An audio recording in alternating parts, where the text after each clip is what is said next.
किसी नगर में एक छोटे से गांव में भीमा मछुआरा और उसकी पत्नी रमा रहा करते थे अपने बेटे बिट्टू को लेकर। किसी नगर में एक गांव में भीमा मछुआरा और उसकी पत्नी रमा अपने बेटे बंटी को लेकर परेशान रहते थे। बंटी बहुत ही भोला और बुद्धिमान लड़का था। बंटी बहुत ही भोला और बुद्धू लड़का था। गांव में सभी उसका मजाक उड़ाते थे। रमा बोली, बंटी, ये ले मछली और चावल, अपने पिताजी को दे आओ, और हाँ, गांव वालों से ज्यादा बात नहीं करना। बंटी बोला, ठीक है माँ, मैं किसी से बात नहीं करूंगा, सीधे पिताजी को खाना देकर आऊंगा। गांव के रास्ते में पड़ोसी ने बंटी को रोक लिया। पड़ोसी बोला, क्यों बंटी, कहाँ जा रहे हो? बंटी बोला, पिताजी को खाना देने जा रहा हूं, माँ ने मछली और चावल दिए हैं। पड़ोसी बोला, भाई देखो, तुम मेरे पड़ोसी हो, तुमसे क्या छुपाना। कल रात मेरे सपने में एक जलपरी आई थी। वह बोली कि जो कोई भी कल मछली खाएगा वह 1 मिनट के अंदर मर जाएगा। बंटी बोला, हे भगवान, माँ को आज ही मछली बनानी थी क्या? अब क्या होगा? पड़ोसी बोला, अरे पड़ोसी ही पड़ोसी के काम आता है। ये ले मेरा खाना, ये ले मेरा खाना, ये पिताजी को दे देना। वैसे भी मेरा आज खाने का मन नहीं कर रहा। पड़ोसी बोला, वो मुझे दे दो, मैं घर जा रहा हूँ, खेत में गड्ढा खोद कर इसे वहीं डाल दूंगा, ताकि कोई जानवर या पक्षी इसे ना खा ले। बंटी डुग्गू की सूखी रोटी और सब्जी लेकर अपने पिताजी को दे आता है। घर आने पर माँ को खाना खाते देख जोर से चिल्लाता है। बंटी बोला, माँ, मछली मत खाओ, मर जाओगी। रमा बोली, यह किसने कह दिया कि मछली खाने से मैं मर जाऊंगी? बंटी बोला, डुग्गू बता रहा था कि एक जलपरी उसके सपने में आई थी और बोली थी कि कल जो मछली खाएगा वह 1 मिनट में मर जाएगा। रमा बोली, हे भगवान, ना जाने कब अकल आएगी इसे। मैं तो पिछले आधे घंटे से खाना खा रही हूँ, मुझे तो कुछ नहीं हुआ। दूसरे दिन बंटी अपने पिताजी भीमा के साथ मछली पकड़ने नदी पर गया। बंटी, मैंने जाल फेंक दी है, तुम इसे अच्छे से पकड़े रहना, मैं थोड़ा हल्का होकर आता हूँ। अगर मछली फंसे तो उसे निकाल कर बर्तन में ढक कर रखना। बंटी ने कहा, ठीक है पिताजी, आप निश्चिंत होकर जाइए। उधर डुग्गू भी दूसरी नाव पर मछली मार रहा था। बंटी को अकेला देख बोलता है, अरे बंटी, आज अकेले मछली मार रहे हो, क्या बात है? बंटी बोला, वह पिताजी थोड़ा खेत में गए हैं, बोलकर गए हैं कि जाल को अच्छे से पकड़ कर रखना। डुग्गू बोला, सही बोलकर गए हैं, लेकिन उन्होंने पकड़ के रखने को बोला था ना, फिर जाल को नाव में क्यों बांध रखी है? बंटी बोला, वह तो पहले से बांधा हुआ है। डुग्गू बोला, कोई बात नहीं, लगता है भूल गए होंगे। बंटी जाल को नाव से खोलकर उसे जोर से पकड़े रहता है। तभी एक बड़ी मछली जाल में फंस जाती है। डुग्गू बोला, बंटी, लगता है तुम्हारे जाल में बड़ी मछली फंसी है। बंटी बोला, हाँ, पिताजी बहुत खुश होंगे। डुग्गू बोला, हाँ, खुशी की बात है, तभी तो मैंने ताली बजाई तुम्हारे लिए। अरे लगता है मेरी जाल में भी बड़ी मछली फंसी है। बंटी बोला, अरे वाह, आज तो बड़े अच्छे दिन हैं। डुग्गू ने कहा डुग्गू ने कहा, लेकिन मुझे मछली मिलने पर तुम्हें खुशी नहीं हुई? लगता है तुमने ताली नहीं बजाई, जबकि तुम्हें मछली मिलने पर मैंने ताली बजाई थी। बंटी बोला, अरे ऐसी बात नहीं है, ये लो मैंने भी बजा दी। जैसे ही बंटी ताली बजाता है, जाल उसके हाथों से छूटकर मछली के साथ नदी में बह जाता है। डुग्गू जोर जोर से हंसने लगता है। उधर बंटी के पिताजी भीमा वहां पहुंचकर देखते हैं कि जाल नदी में मछली सहित बहा जा रहा है और बंटी ताली बजा रहा है। भीमा बोला, मूर्ख कहीं का, मछली भी गई और जाल भी। जाओ अब घर जाओ। कुछ दिनों बाद गांव में महायज्ञ हो रहा था। गांव के सभी लोगों को कुछ न कुछ जिम्मेदारी सौंपी गई थी। सरपंच ने कहा, राजा के आगमन पर फूलों की वर्षा बंटी करेगा। तुम्हारा काम बहुत ही महत्वपूर्ण है। चाहे कुछ भी हो जाए बंटी, तुम पेड़ पर बने मचान से इधर उधर नहीं जाओगे और ना ही फूल किसी और को दोगे। बंटी बोला, सरपंच चाचा, चाहे जो कुछ भी हो जाए, मैं अपने काम पर ही ध्यान दूंगा। तय समय पर राजा का आगमन होता है, लेकिन रात में खूब बारिश होने से गांव का मुख्य रास्ता दलदली हो जाता है, जिस वजह से राजा का कारवां दूसरे रास्ते से गुजरने का निर्णय लेता है। डुग्गू बोला, बंटी, मचान से उतर जाओ। राजा दूसरे रास्ते से आएंगे, क्योंकि यह मुख्य रास्ता आगे दलदली है।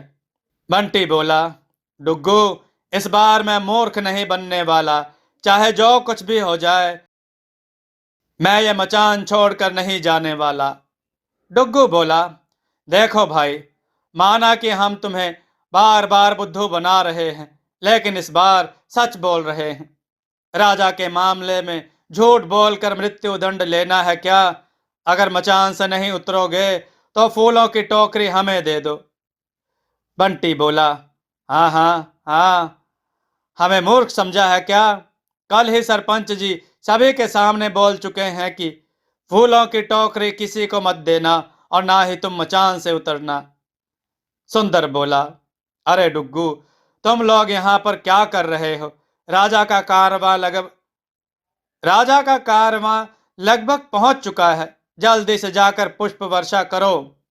डुग्गू बोला, पिताजी, यह बंटी ना ही मचान से उतरता है और ना ही हमें फूलों की टोकरी दे रहा है ताकि राजा पर पुष्प वर्षा की जा सके।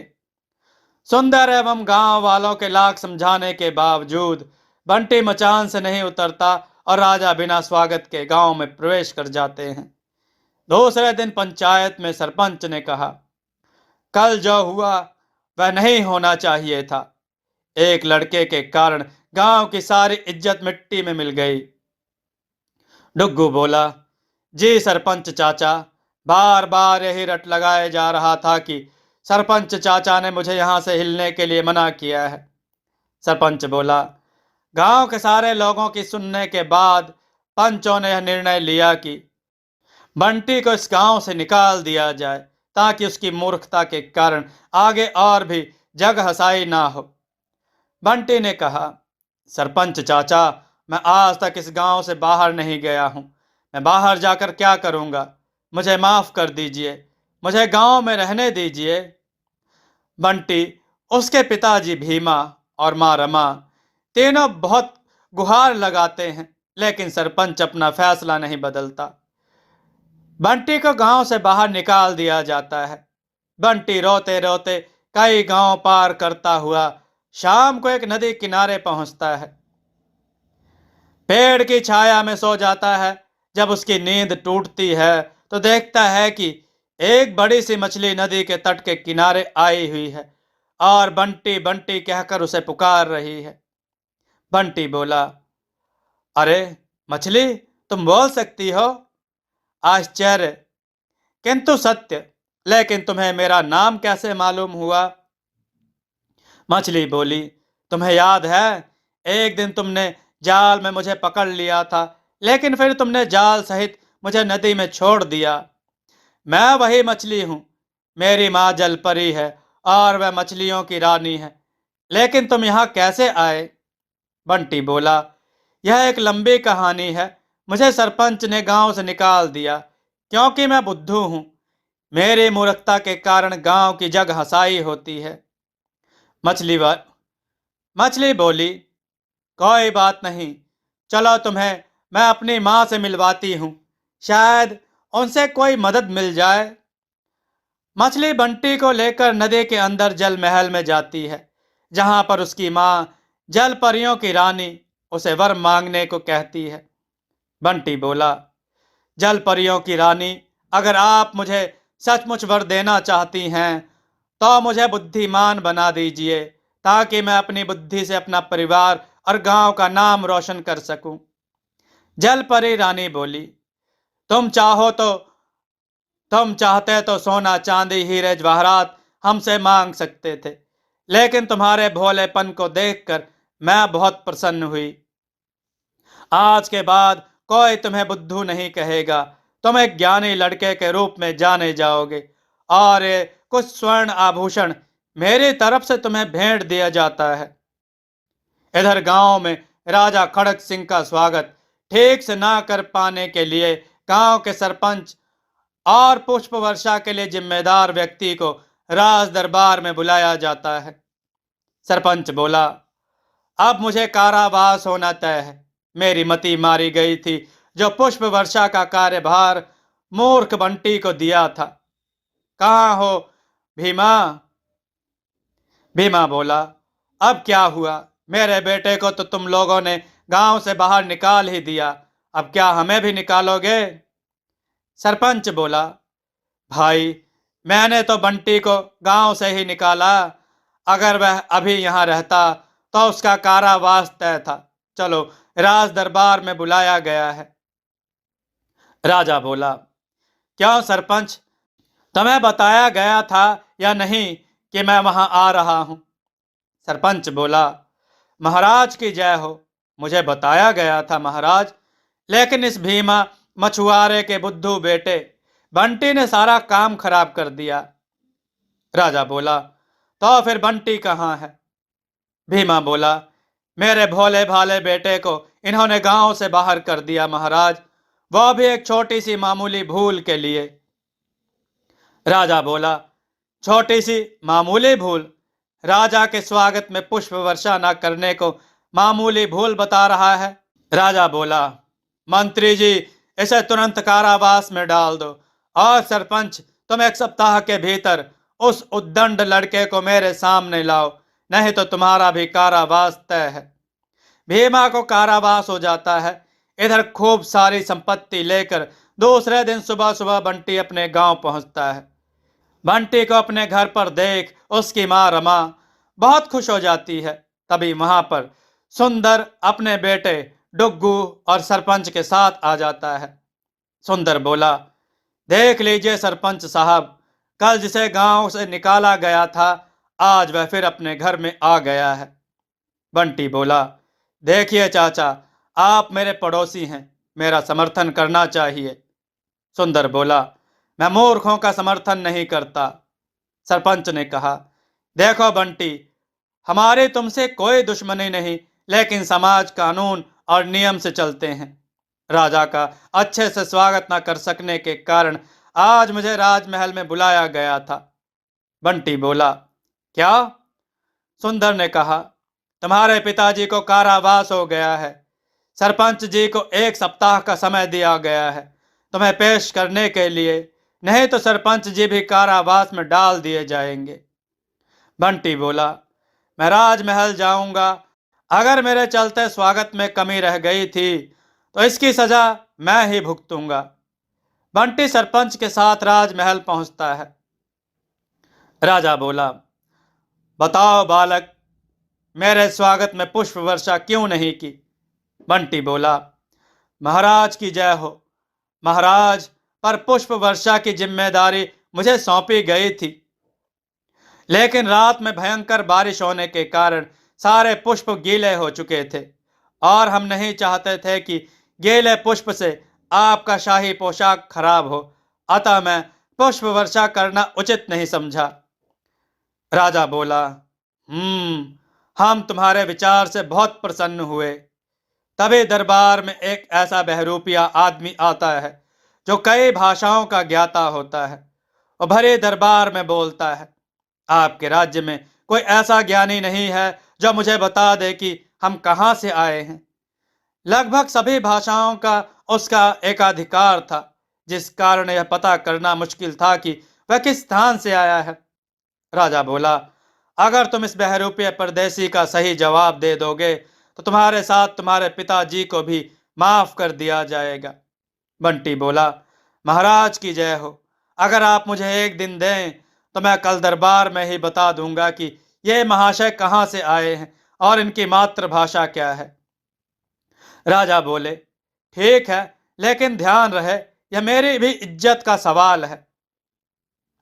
राजा ने कहा, मंत्री जी, इस परदेसी का रहने का प्रबंध महल में ही किया जाए। सरपंच ने कहा, कहाँ मरवा दिया बंटी तुमने। सही कहा गया है कि मूर्ख के संग रहने से हानि ही होती है। कल तो हम दोनों को फांसी लगना तय है। बंटी बोला, सरपंच चाचा, अब बस शाही आनंद लीजिए। रात में बंटी उस बहरूपिया को सोने नहीं देता, रात भर बातों में जगाए रखता है। करीब 3-4 बजे सुबह जब बहरूपिया गहरी नींद में सोया था, तब बंटी खिड़की से एक बाल्टी पानी उस पर फेंक देता है। गुस्से में वह बड़बड़ाते हुए बोलता है और फिर चादर तान कर सो जाता है। दूसरे दिन दरबार में बहरूपिया बोला, महाराज, हाँ महाराज, है कोई आपके राज्य में ऐसा ज्ञानी जो बता सके कि मैं कहाँ से आया हूं। राजा बोला, बताओ बालक, कुछ पता चला कि यह कहाँ से आया है। बंटी बोला, महाराज, यह महाशय सुदूर दक्षिण से आए हैं, इनकी मातृभाषा वहीं की है। बहरूपिया बोला, एकदम सही महाराज। आश्चर्य, 12 राज्यों में मुझे किसी ने नहीं पहचाना, परंतु यह बालक मुझे एक दिन में ही पहचान गया। राजा बोला, यह जानने की प्रबल इच्छा तो मुझे भी है कि तुमने यह कैसे पता लगाया। बंटी ने कहा, महाराज, कोई भी व्यक्ति अचानक आए संकट में अपनी मातृभाषा का ही इस्तेमाल करता है। सुबह जब महाशय गहरी नींद में थे, तभी हमने एक बाल्टी पानी इन पर उड़ेल दी और अपनी मातृभाषा में गाली देकर सो गए। राजा बोले, वाह, दिल जीत लिया तुमने। आज से तुम मेरे मुख्य सलाहकार नियुक्त किए जाते हो। राजा बोला, मंत्री जी, इनके पिताजी को कारागार से मुक्त किया जाए। इस तरह गांव का मूर्ख बंटी अपने ज्ञान से गांव का सबसे बड़ा अधिकारी बन अपने गांव का नाम रोशन कर देता है। सारे गांव वाले बंटी की जय जयकार करने लगते हैं। दोस्तों, आपको यह कथा कैसी लगी? अपने विचार और सुझाव कमेंट में जरूर दें। हमारी कथाओं को लाइक करें, हमारे चैनल को सब्सक्राइब करना न भूलें। हमारी कथाओं को शेयर जरूर करें, जिससे लोगों को अच्छा ज्ञान प्राप्त हो। जय श्री राम भक्तों।